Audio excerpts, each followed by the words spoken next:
मेरे किसान साथियों, आज हम बात करते हैं जितने भी हमारा फंगस लगा होता है उसको कैसे कंट्रोल किया जाए। आपकी ए टू जेड फसल में किसी भी फंगस आया हो, आपका झुलसा आया हो, आगेती झुलसा, पछेती झुलसा या अर्धे गलन या पत्ती गलन या डंडी की गलन या आपका जो है मूल रोग आया हुआ हो, तो कोई सी भी फसल हो आपकी ए टू जेड, वेजिटेबल की हो या अदर कोई सी भी क्रॉप हो, उसमें हमारा जितना भी फंगस है उसको कैसे कंट्रोल किया जाए। मेरे किसान साथियों, आज जो हम बात करने वाले हैं, दो प्रोडक्ट के बारे में बात करने वाले हैं। एक कार्जेक्ट, दूसरा कोसाइड। ये दो फंगीसाइड हैं, बहुत ही अच्छे फंगीसाइड हैं।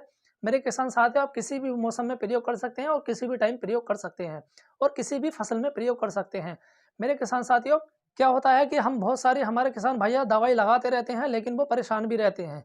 हर 5वें दिन उनको दवाई लगाने की आवश्यकता पड़ती है। लेकिन आपको क्या करना है, आज जो हम प्रोडक्ट के बारे में बात करने वाले हैं, जब आप उसका स्प्रे लगाएंगे तो आपकी एक ही स्प्रे कम से कम आपका 15 दिन आपका काम करेगा। तो मेरे किसान साथियों, आज हम बात करते हैं सबसे पहले कोर्जेट के बारे में। कोटेवा कंपनी बनाती है, बहुत ही अच्छा फंगीसाइड है। बात करते हैं पहले इसके टेक्निकल के बारे में। इसके अंदर साइमोक्सानिल 8% प्लस मैंकोजेब 64% WP में होता है। बात करें मेरे किसान साथी इसके डोज के बारे में, तो ये 400 ग्राम पर एकड़ का प्रयोग किया जाता है। मिर्च में प्रयोग कर रहे हैं तो आपका 400 ग्राम प्रयोग किया जाएगा। अब मिर्च में गलन ज़्यादा आती है, जिससे कि हमारी कलियां भी सड़ने लगती हैं और पत्ता भी सड़ने लगता है। और क्या रहता है कि हमारी जो लौंग बनती है वो पीली पड़ के लगती है। तो हमें क्या करना है, हमें कोजेड लेना है। सबसे पहले 400 ग्राम पर एकड़ का लिए लेना है। हमें वाटर कितना लेना है मेरे किसान साथी स्प्रे के लिए, 180 से 200 लीटर हमें वाटर लेना है स्प्रे के लिए। दूसरा मेरे किसान साथियों कोसाइड आता है। अब बात करते हैं कोसाइड के बारे में, जो डू पॉइंट कंपनी बनाती है। ये बहुत ही हैवी टेक्निकल है और बहुत हाईएस्ट टेक्निकल है। मेरे किसान साथियों, ये हीट भी पैदा करता है। जैसे कि हमारा पौधा कम चलता है, जैसे आप जब कोसाइड का जब स्प्रे लगाएंगे तो उसमें की हीट भी पैदा करता है।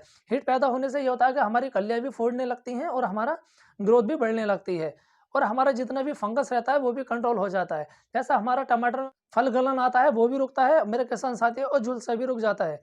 मटर में हमारे फली गलन आता है वो भी रुक जाता है। और मिर्च में हमारे जितना पत्ती का झड़ना रहता है, पीला पड़ना रहता है, या डंडी का गलना रहता है, या लौंग का पीला पड़ना रहता है, या हमारी जड़ में फफूंदी लग जाती है, मेरे किसान साथियों ये ए टू जेड फंगस को भी कंट्रोल कर लेता है। दूसरी चीज़, अब बात करते हैं इसकी डोज के बारे में।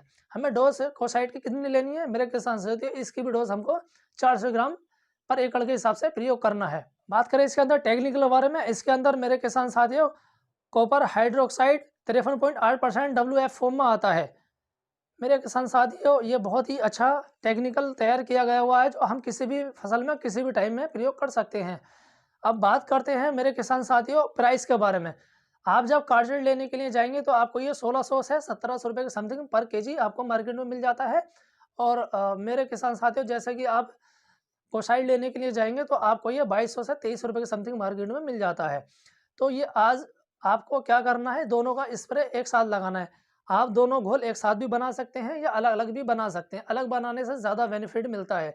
मेरे किसान साथियों, आप जब भी किसी भी दवाई का घोल करें तो आपका घोल का पानी ज़्यादा रखना है। ज़्यादा रखने से क्या होता है कि हमारी दवाई जितनी भी होती है अच्छी तरह से घुल जाती है। अच्छी तरह से घुलने के बाद में हम जब टैंक में डालने के बाद में स्प्रे करते हैं तो हमारा रिजल्ट भी बेस्ट आता है। मेरे किसान साथियों, ये डबल काम करता है। एक तो हमारा फंगस को कंट्रोल करता है, दूसरा हमारा टिलरिंग के लिए भी काम करता है। तो ये आज हमारी जो बात हुई मेरे किसान साथियों, हमें फंगस को कैसे कंट्रोल किया जाए। किसान साथियों, हमारी वीडियो आपको पसंद आए तो लाइक करें, सब्सक्राइब करें। Thank you so much.